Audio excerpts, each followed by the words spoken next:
empowerment are. And the Christians being the majority in Ghana, what do you think will happen? And to me, that is a real test. Yeah. Prejudicial comments on it. It is unconstitutional. If you look at Article 21C of the Constitution, it gives every Ghanaian an opportunity to practice their religion. Why am I saying this? I'm going to use my life experience as an example. Before I decided to enter into SRC, COVID is very important.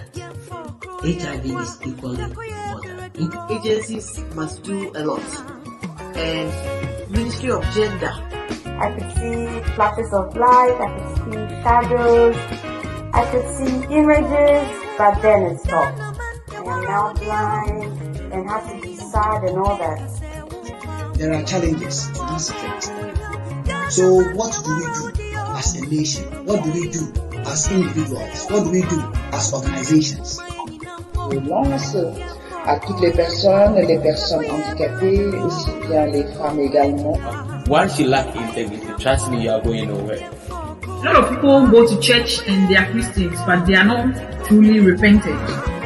It happened to me, like only by the mercy and grace of God that I'm alive to share all that I've been through or went through. Showing every Friday at 6 p.m. You can follow us on Facebook, on Instagram, and also on Twitch, as well as YouTube. You are welcome to Empowerment show, showing on Today Ghana News TV.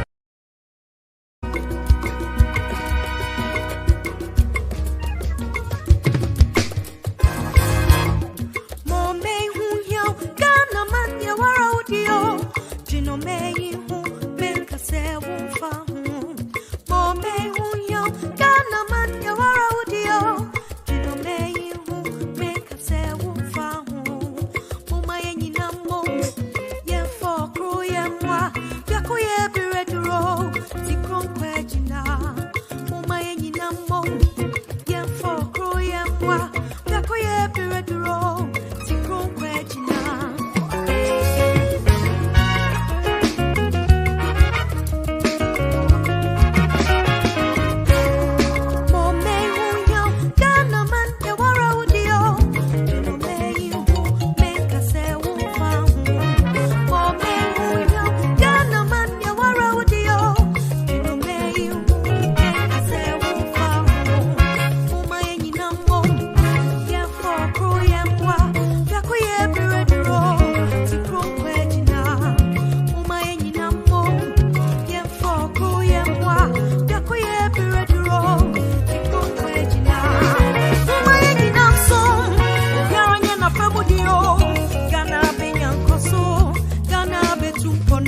Hello, everyone. Hello to our cherished audience.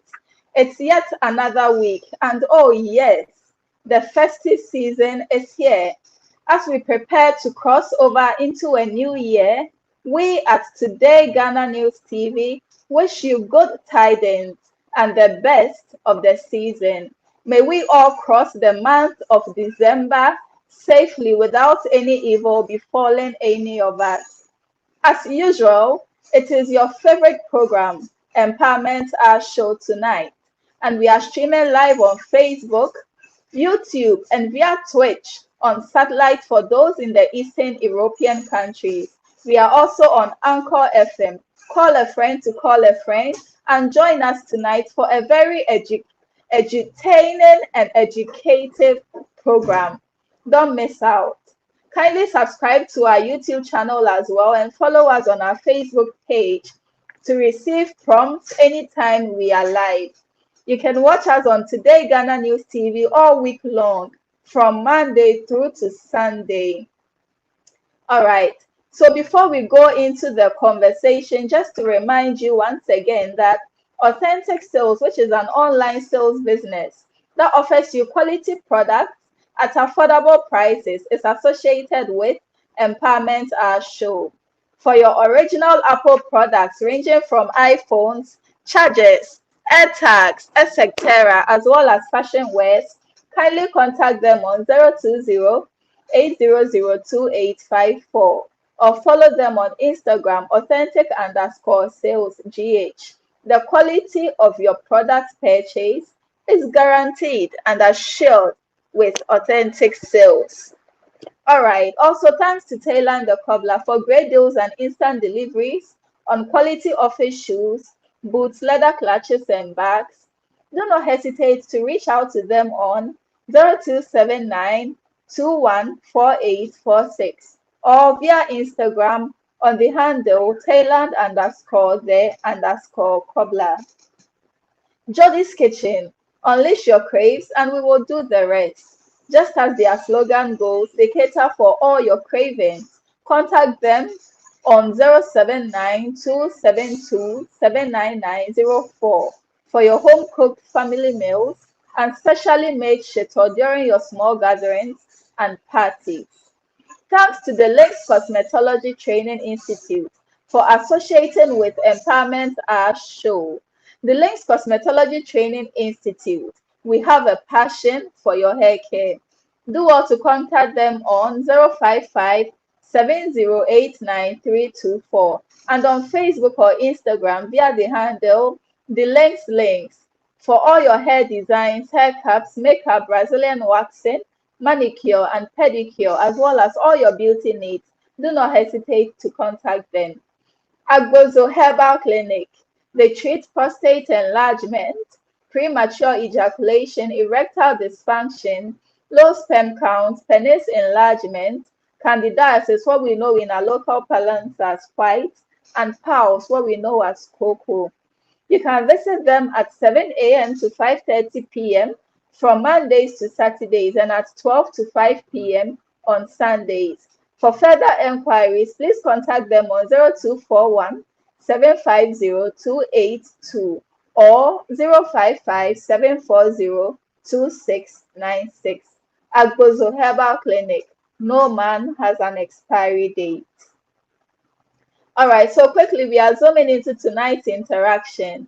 And our interaction will be centered on a very critical topic, that's the proliferation of small arms in sub-Saharan Africa and its security implications. As we all know, security is a very important issue of concern to each individual, or should I say to each and every citizen of this country, as well as the sub-Saharan Africa on a whole.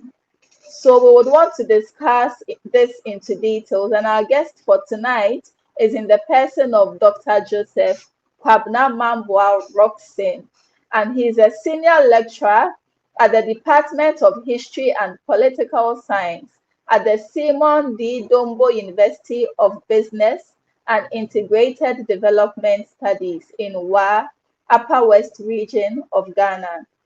Prior to that, He has been teaching in various educational establishments in the United States of America. He is also an author of 2 books, Policy Implications of ECOWAS in Regional Development and Politics and the Struggle for Democracy in Ghana. He is the immediate past Chief Executive Officer of Ghana Supply Commission, and he is 2 times parliamentary aspirant at Nkwanta North constituency in the Oti region. He was also the former interim general secretary of the National Democratic Party. To our cherished audience for tonight, it's a pleasure to introduce Dr. Dombo to us. Sorry, Dr. Rockson, Manboah Rockson. Yes. Rockson to us. Yes. Please, you're welcome to. Dombo has been named after our university, and he's a great man. Yes, he's a legend, and that is why they've named the university after him. Oh wow, that's interesting. Yes, wow. Yes. Wow. You're welcome once again, Doc, to Empowerment Our Show. Thank you very much. It's a pleasure to have you. Yeah. I'm doing well by God's grace. Hope you are also doing great. Very well, very well. We thank God. So, Doc, would want to quickly zoom into tonight's discussion. For the lay people that may be listening to us, can you kindly speak to us on what proliferation of arms basically is about? In fact, proliferation means the spread of small arms in the hands of those that they are not supposed to be. So when you have such a thing, they proliferate the system in such a way that they are not accountable. And that is why the spread of small arms in Africa has become a problem and is still a problem today. Interesting. Thank you so much for that. Thank you for letting us know that. So we would want to quickly zoom into the substantive issues as well of tonight's discussion. So we want to begin with this question, Doc. Can we make a claim that the prevalence and increase in the number of intrastate conflicts in sub-Saharan Africa is attributed or fueled or partly due to the proliferation of small arms in sub-Saharan Africa? Can we make that claim? Yeah, we can make that claim. Somehow like 50%. Another 50% can be blamed on the politicians.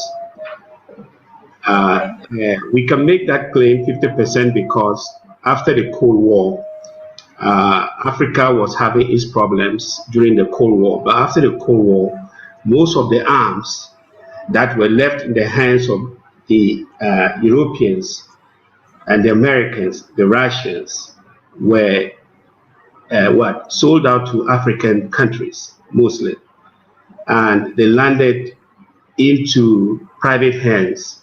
And the private hands that it landed has now become a very big problem for African governments. Apart from those guns that came in during that time, there's also local manufacturers of small arms in Africa, and that also has contributed so much to the spread of these small weapons and in our system. And so we can say confidently that the small weapons combined is a trigger of most of the conflicts that we have in Africa now, because bandits and hooligans, as well as those who are dissatisfied with the political situations in their country, normally pick up these small arms and then use them on innocent women and children, and then as a way of consoling themselves. Then you find out that there are issues here and there, and even those that are not those that are unemployed, for one way or the other, pick up these particular arms to intimidate projects, international projects that are going on in several countries like Kenya, Ethiopia, and other places. As a result, disrupt the activities of these international projects and a loss to the country concerned. So yes, the spread of small arms has become a very big concern in West Africa, which is not just something that has happened overnight, but it took some time. And as we go on, I'll give you a history of what has taken place over time and where we are today. Oh, okay. Thank you so much, Doc. So we want to also ask, can we explore some of these sources of small arms? What are some of the factors that contribute to the circulation of small arms in sub-Saharan Africa?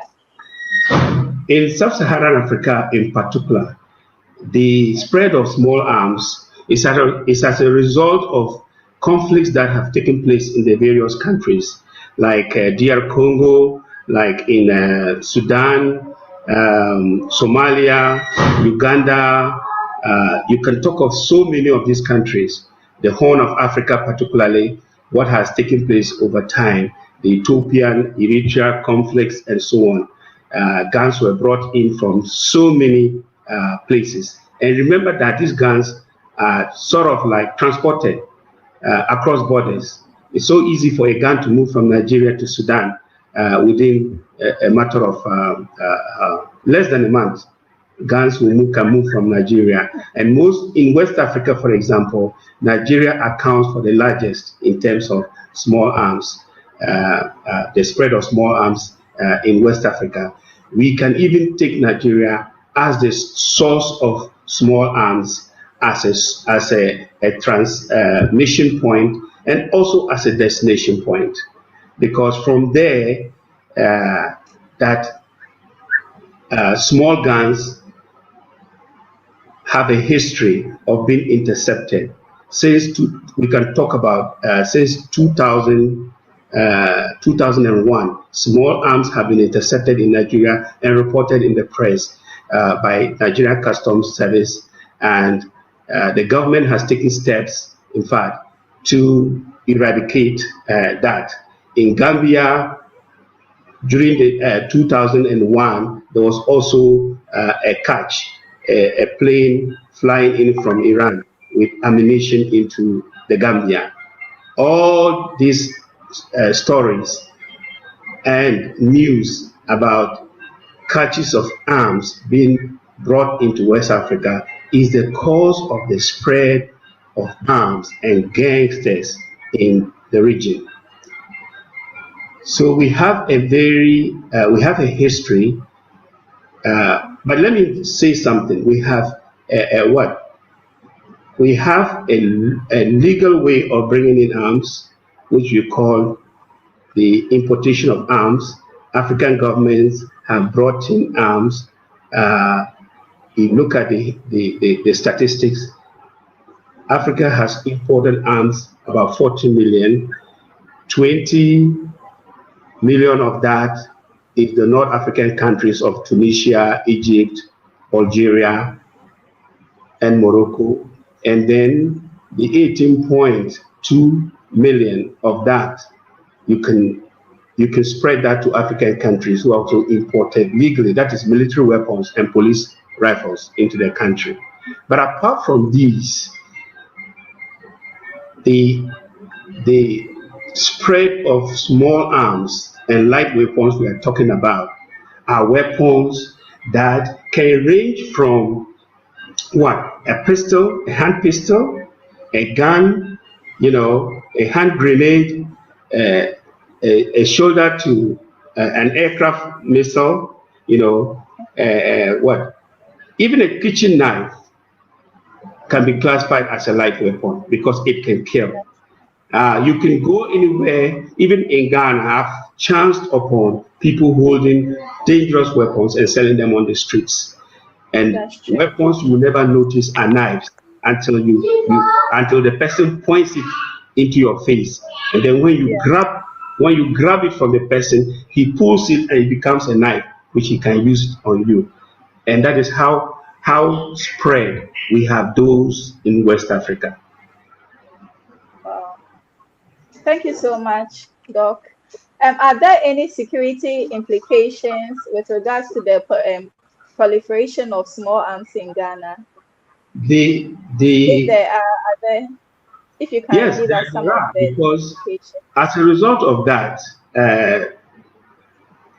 we can go back to reports of police people losing their guns. For the military, we can say military are so disciplined that it is hardly, you can hardly hear of a military man losing his rifle. But police, we've seen situations in which police have lost their rifles in so many countries, and these are part of the small arms and light weapons I'm talking about. Because most of them, as soon as they are stolen, they move very fast across borders into other countries, and they are sold elsewhere. You know. That's true. That's true. Yeah, the history of light weapons, the governments all over the world began to do something about light weapons. The first attempt at doing something about light weapons was by the United Nations. Apart from the United Nations, other regional communities have also come up with attempts to restrict or to get rid of these light weapons. But when you take a total of all of them, you find out that these are little attempts, drops of water, which cannot, in fact, eradicate small arms and light weapons in Africa. And that is my concern, that efforts at putting or minimizing or totally eradicating it is not gaining grounds with the countries, the member countries concerned. And it is my fear that with the onslaught of military officers of late running and taking over African governments, we are looking up to civil wars and conflicts across the continent if the UN or ECOWAS or other regional bodies do not get up to do something about that as soon as possible. Thank you so much, Doc, for that call on these very important institutions. We hope that this call will reach into their ears for them to take action as soon as possible to mitigate any negative effects of the proliferation of small arms in the sub-Saharan Africa. Okay, so can we also say that the increased proliferation of firearms in sub-Saharan Africa and the ease with which they are accessed depends on individuals' tendency to resort to violence as a means of conflict resolution in the region? For instance, during elections and all that, when people are supposed to go through peaceful or lawful procedures to express their grievances, rather they resort to some of these usage of small arms in terms of conflict resolution. What is your take on that? Can we say that an increase in the proliferation of these arms are a factor to which these things happen? Exactly. That is what I said in my last statement. I want to reemphasize that the increase or the continued increase of small arms and light weapons, which is not being taken seriously, is a factor, will damage and cause interstate conflicts as well as intra conflicts within those countries. You know, my fear is that the United Nations in 2001 came out with a program for action. And I'm calling on the United Nations, which also came back in 2013, to designate September, the month of September, as a month in which people can surrender their weapons peacefully. It's sort of like an amnesty that each member country of the AU should provide a place where combatants or past combatants or bandits or whatever you call them can bring their weapons and surrender them for sometimes for some money. You know, I remember in Ghana this was done a couple of years ago. So you can imagine that from 2013, Ghana probably did it just once or twice, and that was it. We've not done it again. I have not I think heard. it's a good initiative. Yes, which I have not heard of us seriously advocating for that every September, every year, so that the Fulani herdsmen who are working with dangerous weapons can surrender them. We are working with guns and so on, can surrender them. Because when you go to the Ghanaian villages, there are a lot of Fulani herdsmen who have come over from Niger through Burkina Faso into Ghana, and they brought along with them guns and this. All these are called small arms and light weapons, whether we want them or not, and they are using this to kill and rape women in Ghana. I can even I was personally affected when an aunt in Atebubu, a village of Atebubu, went to fetch water in a pond and was attacked by a Fulani, raped and killed. And the case is still in police station as we speak, because he was armed. Because he was armed with a gun and armed with a knife. They call it dagger, And the police, what happened next was that the community organized, chased up. When they heard that this man was being raped, they chased up, caught this Fulani man, and killed him. And what happened? They were all arrested and put behind bars. The case is still ongoing. And so, small, small arms and light weapons, they pose a threat to everyone, whether you are in the city, whether in the village. They pose problems, and we need to eradicate them. So the UN, through this particular program, wanted to make sure that by 2063, it will eradicate small arms and light weapons in Africa and make life better for the young ones that are coming. We shouldn't leave the way it is now for the young ones. We need to make sure that we are able to clean up the system the way we messed it up. We should clean it up and leave it to the young ones in a better state. And so I'm appealing to the regional communities like ECOWAS, Maghreb Union, South African Development Community, East African Development Community, Central African Republic Development Community, all these communities, the 8 of them that make up the African Union in terms of regional integration, should be able to come together so that they will eradicate small arms and light weapons completely from Africa. That will aid in our developmental agenda, or else we have a mountain to climb. True. That's absolutely true, and I can't agree any less with you, Doc. I would want to find out from you.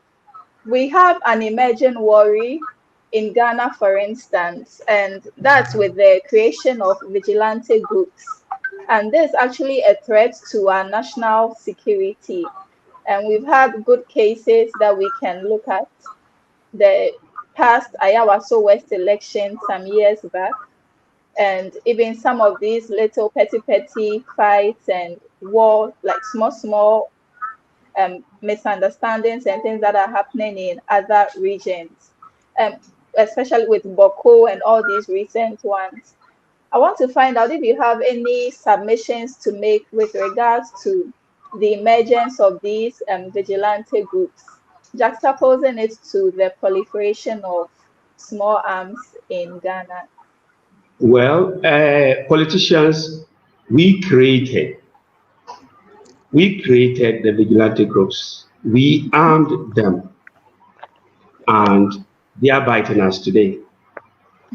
Whether you like it or not, I cannot exonerate myself because as a lecturer in political science, I'm a politician as well, and I'm a practicing politician as well, and I remember strongly the time vigilantes were being formed.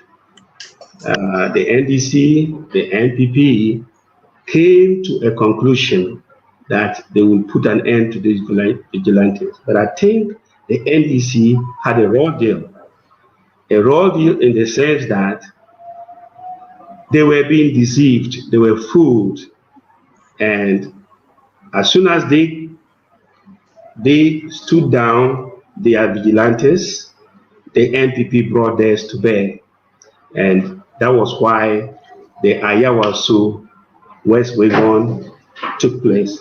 That was the first instance, or that was the first time I witnessed on television the brutality of fellow Ghanaians, taking arms with no authority, with the excuse that somebody had snatched a ballot box and so on and so forth. And so the NDC went to court and they lost. The president said he was organizing or trying to. Hello?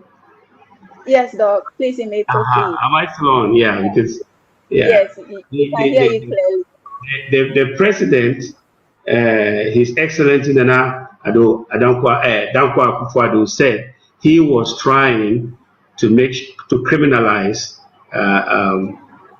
the vigilante groups, but it never happened. And they are still using them as we speak. The 2020 elections, they used them so seriously when they realized they were losing an election. When NDC made mention of the tallies of the seats and so on and so forth, they ran out to the remaining seats that were not counted and unleashed mayhem on them, killed a total of 8 people after the elections. Nothing has happened as I speak, nothing. Nobody has been caught. So internally in Ghana, we are not secure ourselves because we don't know what will happen from the NDC side when they also come to power. What will happen? You see, you think they will just sit down and let bygones be bygones after going through all these things? So you see, we must sometimes put God, the fear of God in us when we are doing things today.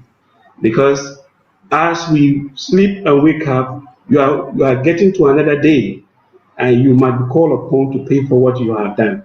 So the vigilante is a problem in Ghana. Nigeria is also another country where I used to live. Serious. Their vigilante issue, I think it's even worse than what Ghana has, but I don't know how they are managing it in Nigeria. So because of the spread of these small arms and light weapons, these vigilante groups have access to guns, to pistols, to knives, and they go about intimidating people. Even a private issue in Ghana, you will see invisible forces attacking people. You know, a private issue that has nothing to do with politics. Private people will go and rent invisible forces. And those people are criminals.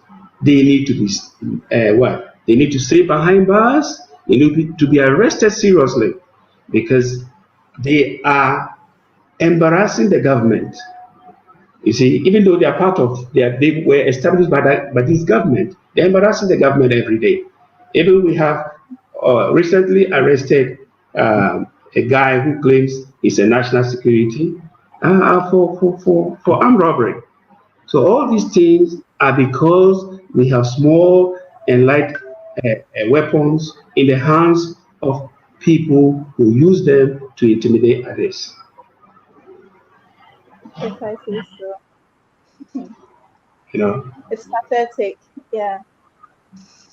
And Doc, we've had people make various assertions with regards to small arms being purchased or owned by national security agencies such as the military and the police to be used in their line of duty, but then they are seen to be sold to illegal arms dealers, to some ethnic militia groups, security entrepreneurs, and local smugglers by some corrupt law enforcement and security agents who find this venture very profitable. Assuming it is indeed so, what advice would you give to such persons involved in this act? Well, in Ghana, for example, our national security is politicized. And that is the sadness. Our national security is politicized. As a political scientist, I want a day where we will depoliticize national security, make them so professional that when you misbehave, whether you are ABCD, NDC, NPPD, you will be brought to book. Because there's a separation, you see, between politicians and public administrators. And the public administrators need to sit down and do their jobs. You understand? Public administrators in Ghana need to sit down and do their jobs. We need to separate politics from public administration so that we can serve Ghanaians very well. It's so embarrassing, like what you are saying, that the public administrators cannot find out after an audit that these number of guns are missing and how they have gone missing. If public administrators cannot find that, then how can politicians find it? Because politicians, I can say, are not accountable. It is the public administrators who are accountable. And so if public administration is run properly, those who run public administration, then all these things will be minimized. If you go to the United States, where I had most of my education, you will find out that even the president of the United States cannot get away with certain things if they are done. But in Ghana, the president can get away with anything, can do anything he wants, and nobody can talk. Some people in Ghana, as we speak, can do anything they want, and nobody can talk. In America, there's nobody like that. I have not seen anybody. The one that I saw who could talk his mind is an ex-president after serving only 4 years. He was booted out. Even Republicans voted for the Democrats to get rid of him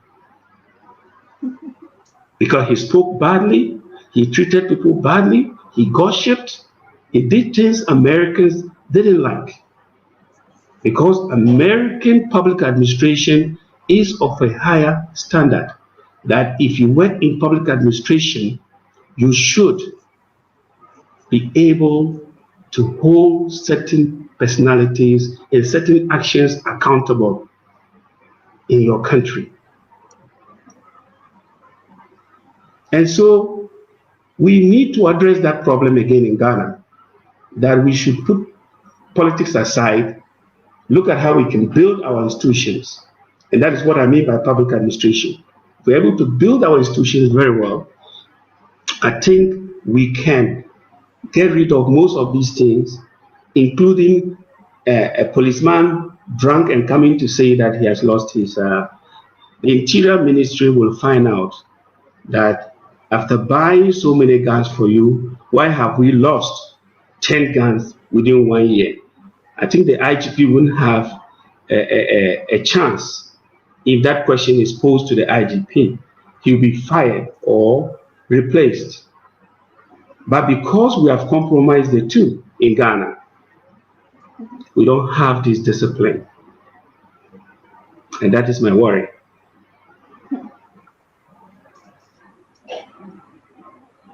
It is well. We hope that Are you sure? Are you sure it's well? It will get well. Maybe I should put it that way. I'm afraid because the next election that is coming into Ghana won't be a good election. You know, so I'm afraid. I pray. I'm so confident. I want to be confident like you that the current government will take steps to address and close up the loopholes that we are witnessing. And like I said earlier on, if a public administrator like the Electoral Commission can renege on her duties to do the right thing, what happens? What happens? All the problems that were caused because our Electoral Commission could not do a good job. But what happened? Everybody addressed her as having done well. Outrageous. You see? And one thing that I'm afraid also in Ghana is the truth. I think we need to begin to teach morality in schools. Morality. Telling the truth. When I was growing up, if I stole 1 CD somewhere and my father asked me, put pressure, I would admit it if I did it. Today, it's not like that. Just because there's a court system, some people can lie to the bone or to the marrow, as they say, and nothing happens. And so we also have a problem. We need to see how we can recalibrate our system to work for the future generation, or else we are in trouble. Yes. Okay, Doc. So I have one more question, and then I will dive in a bit into your personal initiatives with regards to this topic. Yeah. So do you have any suggested solutions or recommendations to curb the proliferation of small arms in Ghana and to a larger extent the sub-Saharan Africa?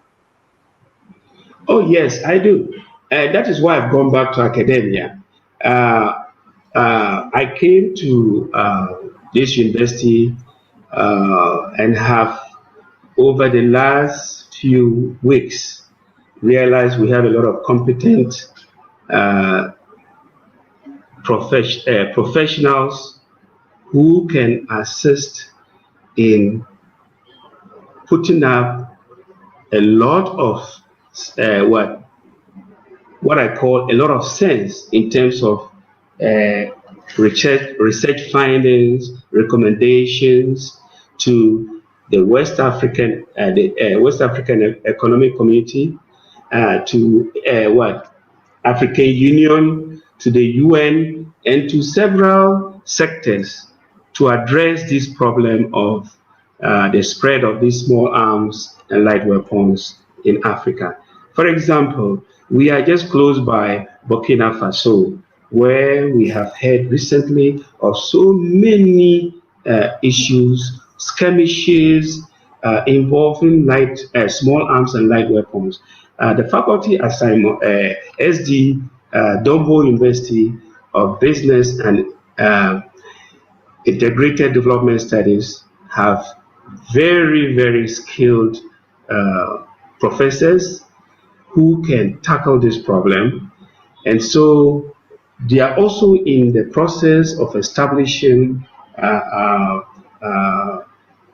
a center for peace and conflict resolution, and to be able to tackle some of these things in this part of Africa, where at WA we are so close to the center of Africa, and that the university can travel. The travel distance is not that far to be able to collect a lot of data on some of these things and to make first-hand recommendations to the United Nations, the African Union, and then some other entities, special NGOs that are on the ground here. So I'm glad to have come here, and I think it is a place. My department, the Department of History and Political Science, are even trying to collaborate with the University of Ouagadougou, that is, to be able to set up that research center so that we can collaborate in most of these things, to go to Niger and so on. We've also had an invitation from Austria to even partner them in setting up a conflict, a diploma program and a certificate program, which I call on everyone, every student who wants to learn about that to come, because we are doing it in conjunction with Rwanda, and we'll also be looking at our French neighbors to be able to gather knowledge, to be able to teach that particular program. So in terms of knowledge towards that, I think the SD Dombo University of Business and Integrated Development Studies is the right place for students to come and learn that.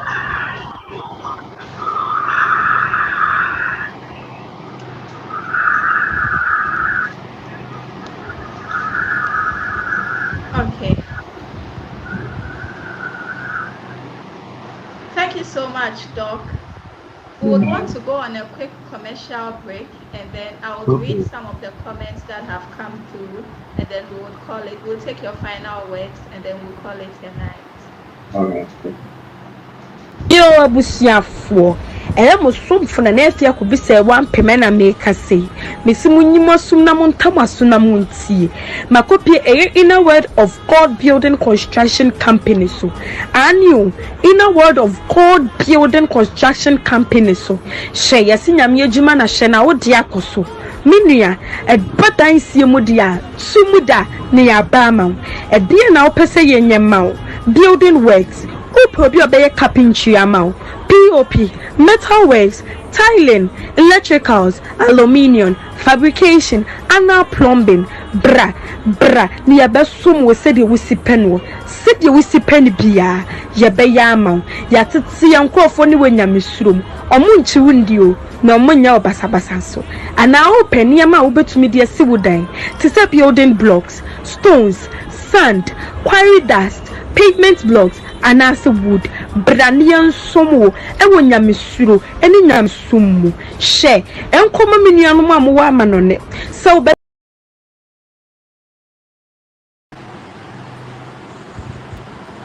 All right, so you're welcome back to Today Ghana News TV.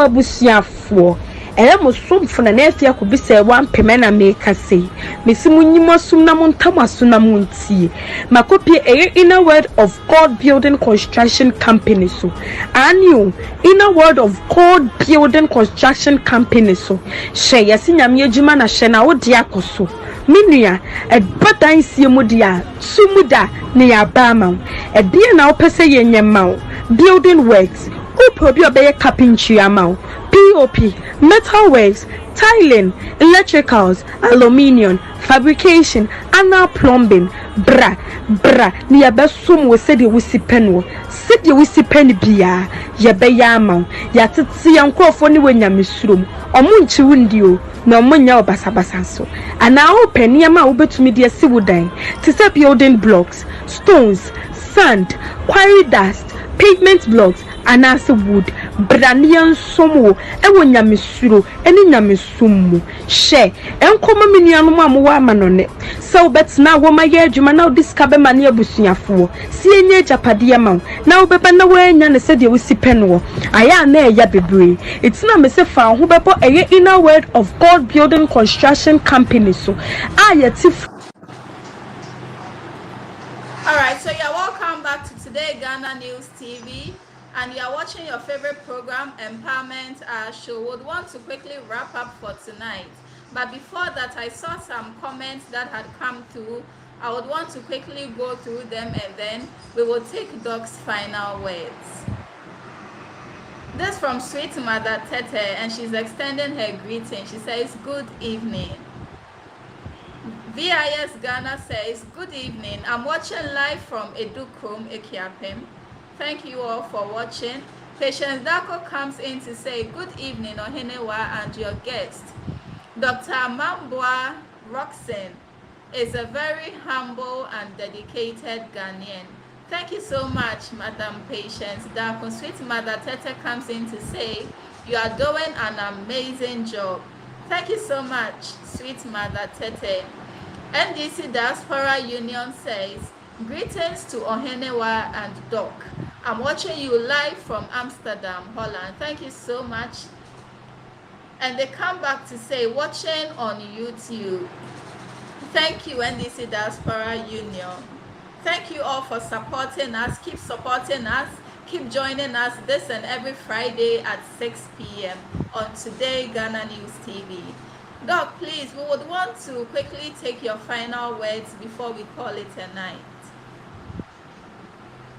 Well, what I'll say finally is that regarding the topic, I just hope that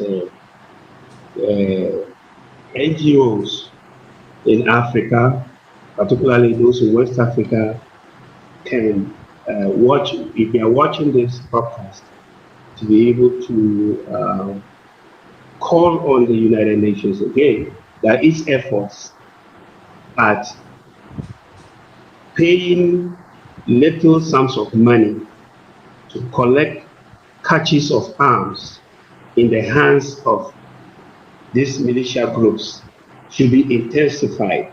They should be intensified because it is very important. We are still having so many small weapons and light arms, small arms and light weapons in the hands of a lot of bandits across the African, the sub-Saharan region.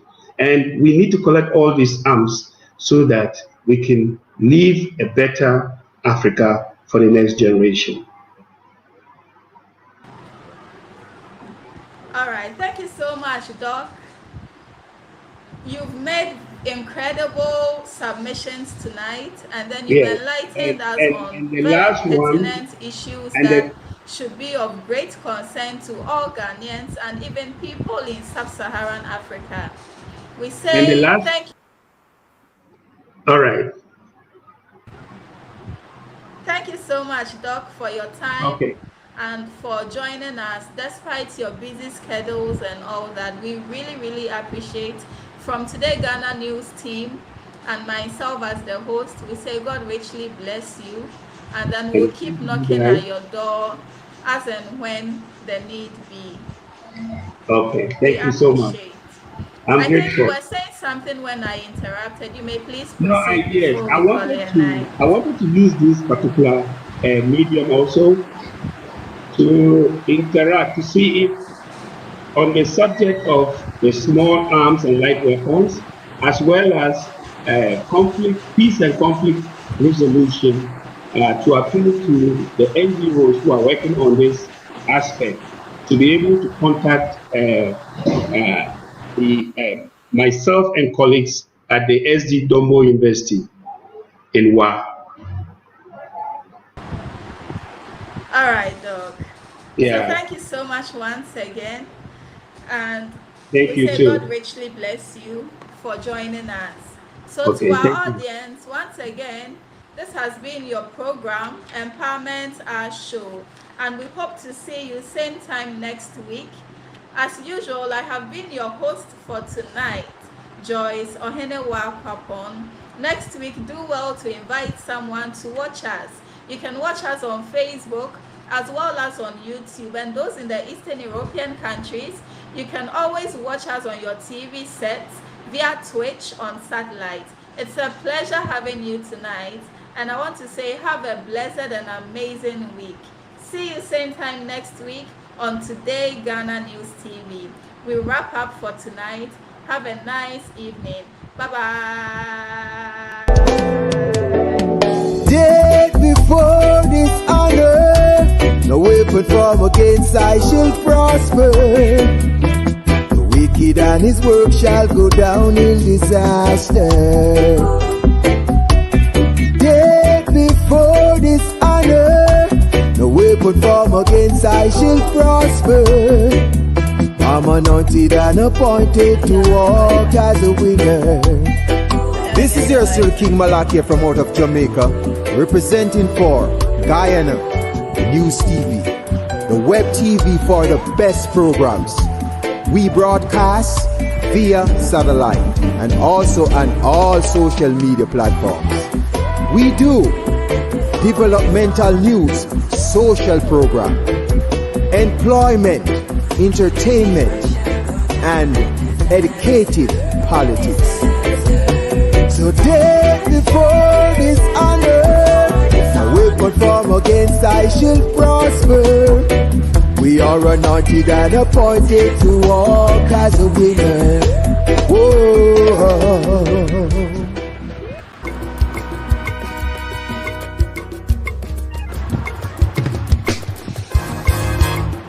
Mo me hun yo, Ghana man yo, waro yo, Jino me